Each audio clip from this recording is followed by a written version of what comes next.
Uhum. E já, então, continuando um pouquinho, a gente já está aí em 1815, mais ou menos. Qual foi a importância da maçonaria nos eventos de 1822? Então, né, a maçonaria em 1822, você sabe que naquele período nós não tínhamos um partido político, né? Não tínhamos. A- o Brasil sentia dessa organização política. Então, aqueles senhores que ficavam ao redor do Paço Imperial, eles se organizavam de alguma maneira e esses clubes, essas organizações, tanto uma delas é a maçonaria, servia de instrumento, né, de posicionamento político daquele período, o que nós temos hoje chamado partido político. Né? E a ação deles foi fundamental. Né? Você sabe que a independência do Brasil não acontece só de 1815 para 1822. Ela é um processo que vem lá desde o Tratado de Amizade, feito entre Inglaterra e Portugal, né? Quando se convencionou que melhor, como a sede do reino de Portugal deveria vir para o Brasil, né? Isso foi tratado lá atrás, né? O pessoal fala, 1808, o Dom João VI veio para o Brasil, né? É, fugido da Napoleão. França, porque o Napoleão estava ali querendo atacar os portugueses, tudo mais. Nada disso, né? O ataque que eventualmente Portugal sofreu naquele período foi fraquíssimo. O grupo que chegou lá nas cercanias de Portugal estava sem nenhuma condição técnica de disputar nada. A decisão de vir para o Brasil foi antes disso, né? Foi exatamente tomada com a Inglaterra e com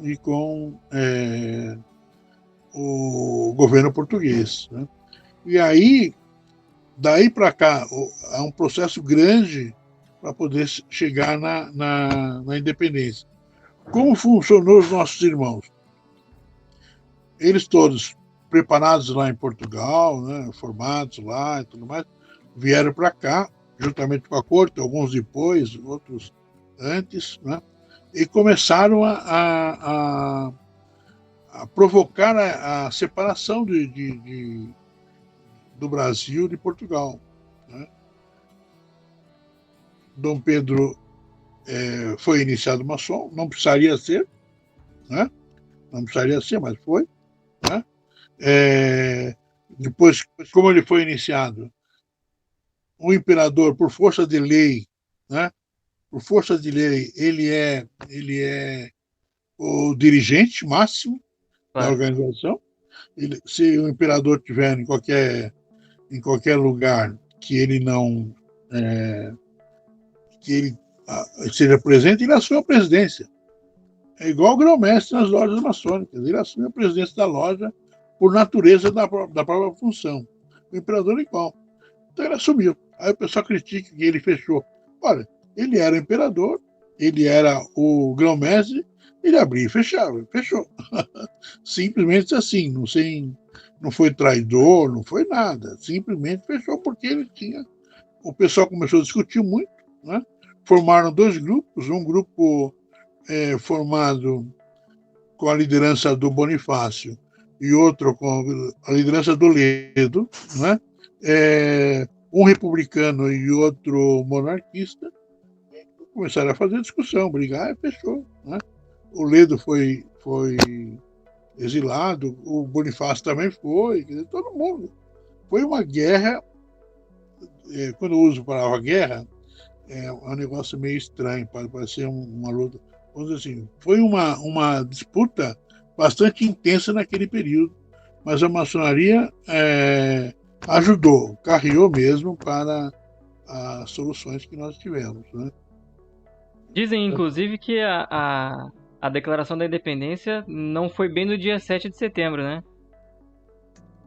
A declaração da independência? No caso, o dia da declaração, sim, mas que ela teria sido costurada alguns dias antes em uma loja maçônica. Uma loja maçônica, né? Veja bem, essa história é interessante, né? Existe a reunião da loja, né?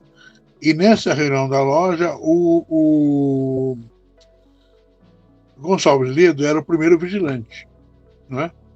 Ele, como sendo o primeiro vigilante, substituía o grão-mestre, né? Na sua ausência, né? E fez um belíssimo discurso provocando, e ele era um grande orador, né? Provocando e determinando a independência do Brasil, né? Isso no dia 20 de agosto.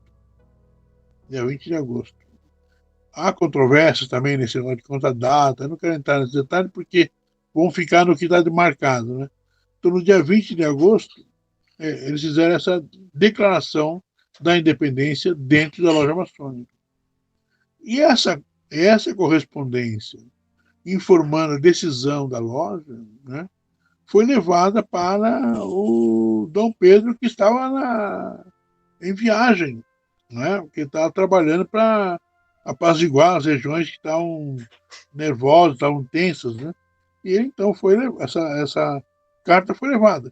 Junto com a carta dele, da loja, seguiu a carta da dona Leopoldina, seguiu a carta do próprio Bonifácio, seguiu uma série de outras cartas, né, apelando para que o imperador tomasse uma decisão.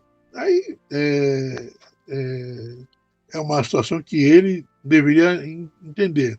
Leu cada carta, né, inclusive a carta da esposa, né, que tinha uma forte influência sobre ele, e tinha era uma carta, tem até hoje, é uma carta bastante substancial, né, levadas por quem? Por Paulo Bregaro.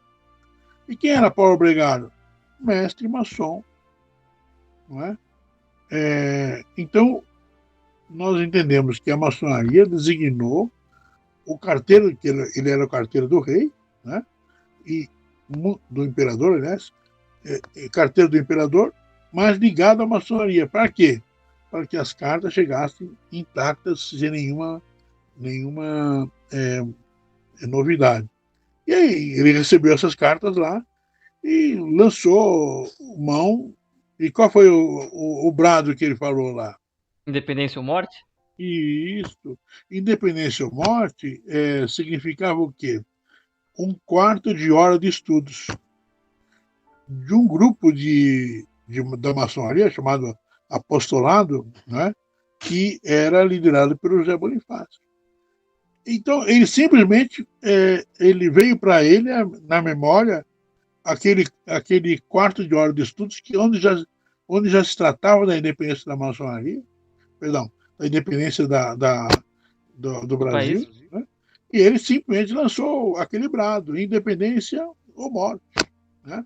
Quer dizer, não foi nada criado, e também não é nada feito posterior. Era realmente uma proposta maçônica, uma proposta do apostolado que ele lançou mão naquela hora, né? E ainda completou para tirar os laços fora, assim por diante. Foi um rompante dele mesmo, né? Que aula de história que o senhor está nos dando hoje, meu irmão. Então, continuando um pouquinho, houve a independência, o Dom Pedro se torna o imperador do Brasil, e um pouquinho tempo depois ele acaba voltando para Portugal, fica o filho dele, né, o Dom Pedro II. Passam-se alguns anos, e aí a gente tem a abolição da escravatura, lá no final do período do Império. Qual foi a atuação da maçonaria nesse ponto? Antes de chegar nesse aspecto aí, me permita só considerar 2 coisas sobre Dom Pedro que é importante. Claro, por favor, meu irmão. Para a gente poder Ele sai do Brasil, né? Havia uma pressão, alguns grupos pressionavam muito ele também, né? Mas ele sai do Brasil porque é, em Portugal o trono seria da sua filha, né? E o Dom Miguel, que era seu irmão, né? Queria tirar esse trono dela e ele sai daqui e vai para Portugal com essa finalidade, né? E, e como era um estrategista de primeira, né? Ele acaba derrotando o grupo do irmão dele, né? E dá o trono para a filha. Tanto é que a epopeia dele em Portugal o transformou em Dom Pedro IV, né? E é extremamente considerado, reconhecido em toda a nação portuguesa pelos seus feitos naquele período, de apenas 2 anos, 3 anos de vida que ele viveu lá, né? E ele sempre se considerou brasileiro, né? Além de tudo. Né? E vamos entrar em outros detalhes, mas outra hora a gente pode falar sobre isso.